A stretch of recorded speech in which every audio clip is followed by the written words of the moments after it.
तो चलिए आज एक ऐसी कहानी सुनते हैं जो है तो छोटी लेकिन जिसका सबक बहुत ही गहरा है। ये कहानी हमें सिखाएगी कि सिर्फ कुछ जान लेना और उसे सच में समझना यानी कि नॉलेज और विजडम में आखिर फर्क क्या होता है। लेकिन इस कहानी में आगे बढ़ें उससे पहले एक सवाल, क्या कभी ऐसा भी हो सकता है कि जिन बातों को, जिन शब्दों को हम आज़ादी का रास्ता समझते हैं वही हमारे लिए एक बंधन, एक पिंजरा बन जाएं? ये सवाल इस पूरी कहानी के बिल्कुल केंद्र में है। तो बात शुरू होती है एक राजमहल से। वहां एक पंडित जी थे जो हर रोज रानी को कथा सुनाने आया करते थे। ये उनका रोज का नियम था, एक तरह की परंपरा थी। और हर कहानी, हर कथा के आखिर में पंडित जी हमेशा एक ही बात दोहराते थे, एक ऐसा ज्ञान जिसे सब सच मानते थे कि राम का नाम सिमरन करने से सारे बंधन टूट जाते हैं। तो ये सिलसिला चलता रहा दिन ब दिन। लेकिन फिर एक दिन कुछ ऐसा हुआ जिसकी किसी ने उम्मीद भी नहीं की थी। कुछ ऐसा जिसने इस रोज के नियम को, इस स्थापित ज्ञान को चुनौती दे दी। और ये आवाज कहीं और से नहीं बल्कि रानी के पिंजरे में बंद एक तोते की थी। उसने सीधे पंडित जी की बात को काटते हुए कहा, यूं मत कोरे पंडित झूठे।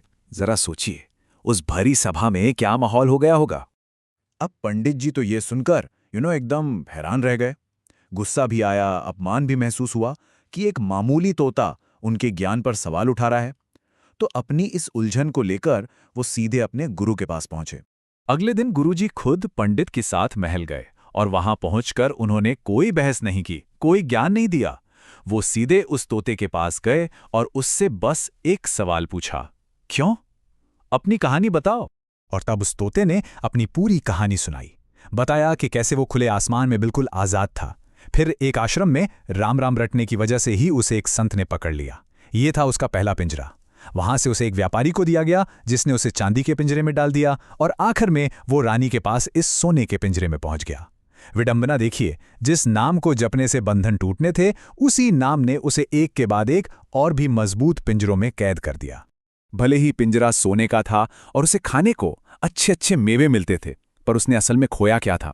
उसने खुले आकाश की आज़ादी खो दी। ताज़ी हवा, पेड़ों पर लगे ताज़े फल, मिर्च का तीखा स्वाद, अपनी मर्जी से चहकने की खुशी, ये सब कुछ उसने गवा दिया था। और यहीं पर तोते ने गुरु से वो सवाल पूछा जो इस कहानी का दिल है। जब मेरा अपना तजुर्बा, मेरी अपनी जिंदगी ये कहती है कि राम का नाम लेने की वजह से ही मैं इस बंधन में फंसा हूं, तो मैं ये बात कैसे मान लूं? ये सिर्फ एक सवाल नहीं था, ये किताबी ज्ञान और असल जिंदगी के अनुभव का सीधा टकराव था। अब यहां कहानी एक बहुत ही दिलचस्प मोड़ लेती है। गुरु ने तोते को कोई लंबा चौड़ा उपदेश नहीं दिया। वो समझ गए कि यहां शब्दों की नहीं बल्कि एक सही एक्शन की जरूरत है। तो उन्होंने एक प्रैक्टिकल प्लान बनाया, एक ऐसा रास्ता जो सीधे आजादी की ओर जाता था। गुरु का प्लान बड़ा सिंपल था पर बहुत ही स्मार्ट। उन्होंने तोते से कहा, देखो, तुम रोज की तरह अपना खाना खाओ और खाने के बाद पिंजरे में चुपचाप लेट जाओ। कोई कितना भी हिलाए, बिल्कुल हिलना मत, एकदम ऐसे जैसे तुम में जान ही ना बची हो। तोते ने गुरु पर पूरा भरोसा किया और ठीक वैसा ही किया जैसा उसे बताया गया था। खाना खाया और पिंजरे में सांस रोककर बेजान सा लेट गया। अब सब कुछ गुरु की योजना के मुताबिक ही हो रहा था। रानी ने जब तोते को इस हाल में देखा तो वो बहुत दुखी हुई। उसे लगा कि उसका प्यारा तोता तो सच में मर गया है। उसने फौरन पिंजरे का दरवाजा खोला और अपने सेवकों को हुक्म दिया कि इसे बाग में ले जाकर दफना दो। और प्लान का पहला हिस्सा कामयाब हो गया था। और जैसे ही सेवक तोते को लेकर बाग में पहुंचे, ठीक उसी पल तोते में जैसे जान आ गई और वो एक झटके में फुर्र से उड़ गया। वो आखिरकार आजाद था। और ऊंचे आसमान में उड़ते हुए उस आजाद तोते ने पंडित के वचन को सुधारा। उसने कहा, गुरु मिले तो बंधन छूटे। यानी सिर्फ नाम सुमिरन करने से नहीं, बल्कि जब एक सच्चा गुरु मिलता है जो किताबी ज्ञान से आगे का रास्ता दिखाता है, तब असल में बंधन टूटते हैं। तो इस पूरी कहानी से क्या सीखने को मिलता है? देखिए, एक तरफ है पंडित का ज्ञान जो सिर्फ सुने सुनाए सिद्धांतों को दोहराना है, और दूसरी तरफ है गुरु का विवेक यानी विजडम, जो उस ज्ञान को सही समय पर सही तरीके से इस्तेमाल करना सिखाता है।